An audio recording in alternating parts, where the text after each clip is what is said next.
Okay, lunch has been had.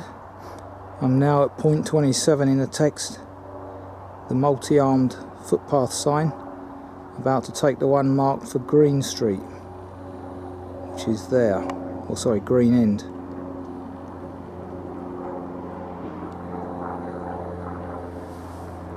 Sun's still blazing, excellent.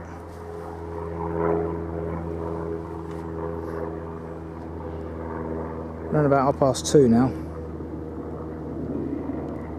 There's the suggested lunchtime stop, the Oak, Aston Clinton. Apparently it does very good food.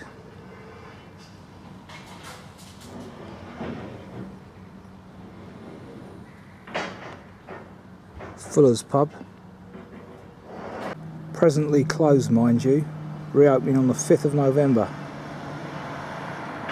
And from another angle, it's actually a thatched property with what looks like a nice garden. Okay, to avoid the confusion in paragraph point 30, there's Rookery Farmhouse. Wooden field gate. And here's the turn right footpath. And just behind us, the new modern office or factory development. There's the Ministry of Defence Airfield sign mentioned in point 31, and the footpath sign indicating quite clearly that we go left across this airfield, which is interesting. Across golf courses, but I don't think I've been across an airfield yet. Although I have, yes I have, yeah, I can't remember which walk it was on. Very small one, ex-World War II. Interesting situation. There's a glider being taken up into the air by that plane ahead of it.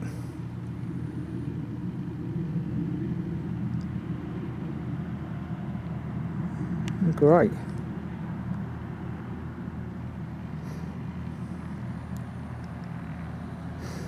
Now, just ahead of me there, delightful colours of Wendover Woods, which I shall be going through very shortly, I believe. Some fantastic shades. Browns, greens, reds.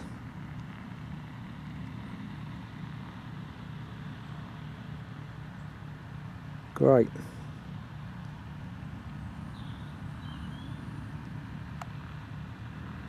And these cows here on my left, unperturbed by the aircraft, very close by. Now stood on Hairpin Bridge, looking down on the Wendover branch of the Grand Union, which we're about to follow now. Fantastic, look at that. Looking at the rubbish in this canal, it doesn't look as though anything actually comes up here. It's not very deep.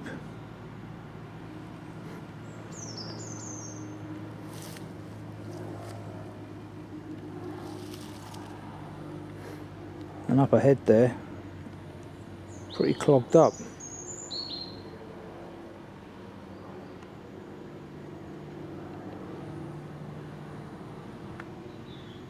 So at this point, it has become impenetrable.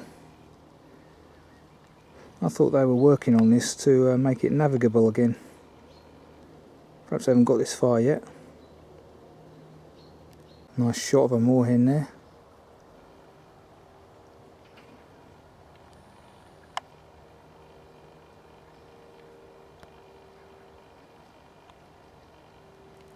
Right, now at the information board at Green Park, which apparently was the former home of Sir Anthony de Rothschild, and at this point there's pits as well, cobbler's pits. It's unknown what they were for, but now surrounded by yew trees.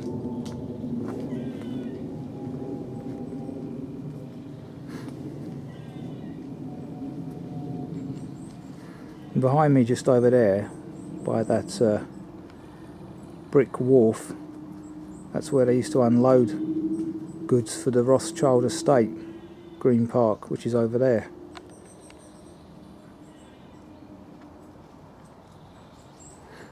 So this is all private Victorian money that had this arm built, the Wendover Arm. Could do with some more to get it back in use. Now about to enter Forestry Commission lands, Wendover Woods. This is exactly the kind of woodland that David Cameron's got under threat from privatisation, I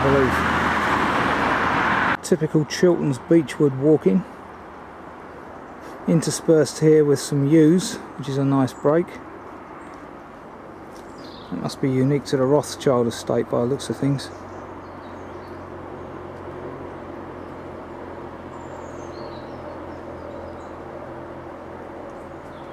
Breaking the trees here, giving a quite delightful view over what must be the Vale of Aylesbury, I should imagine.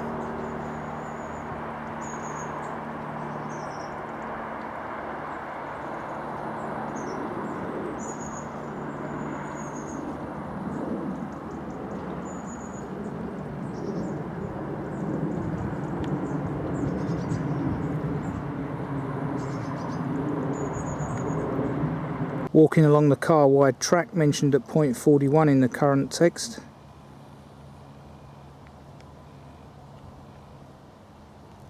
Just about to go past the cafe in the wood, and just to my left is Chilton Hills' highest point.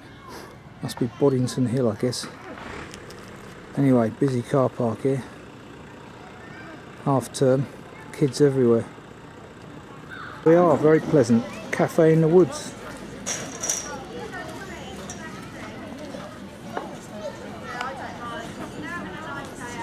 Again, more lovely colours. I'm just stood the other side of the cafe now, at the viewing point marked in the text.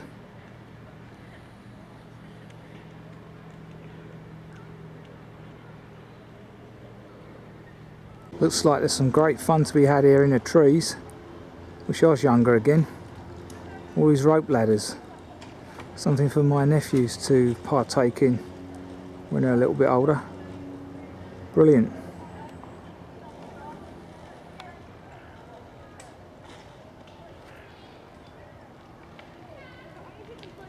Now that's the kind of fitness trail I like. Outdoors in the woods, 1500 metres with 10 different base stations. I'm sure that it's very reflective, not sure if his camera's picking it up. It says there, beware of overexertion. Not suitable for children.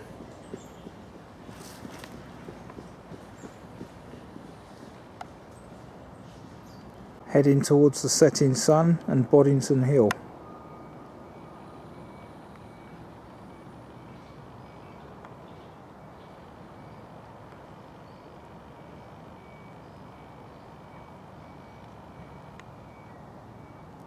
Point 48 in the text suggests that you continue on 150 metres to enjoy fine views of Aylesbury Plain, and I recommend on a day like this that you do.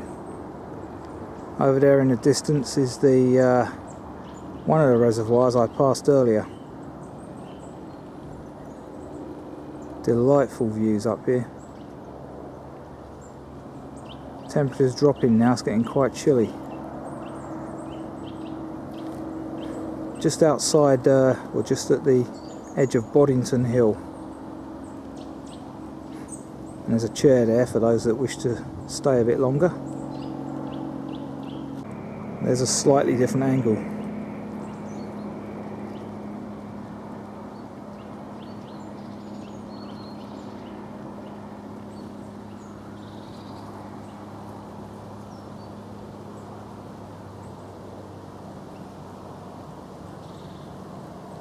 Looking back at Wendover Wood from whence I've just left. Some delightful colours there in the sun.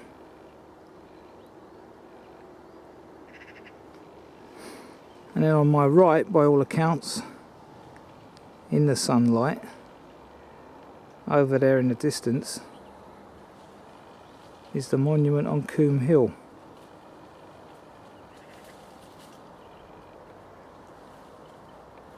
just about visible.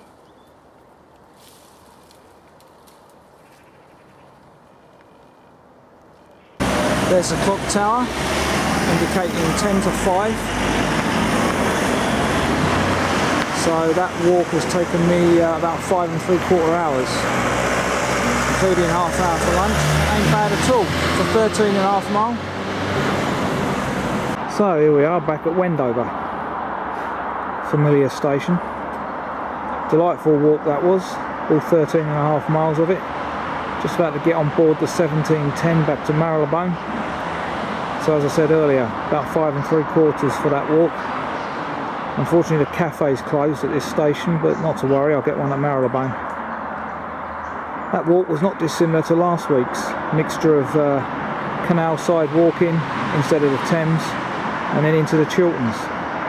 Very pleasant. So book 2, walk 11 completed. Or was it book 1? It's actually book 1. Very pleasant as well.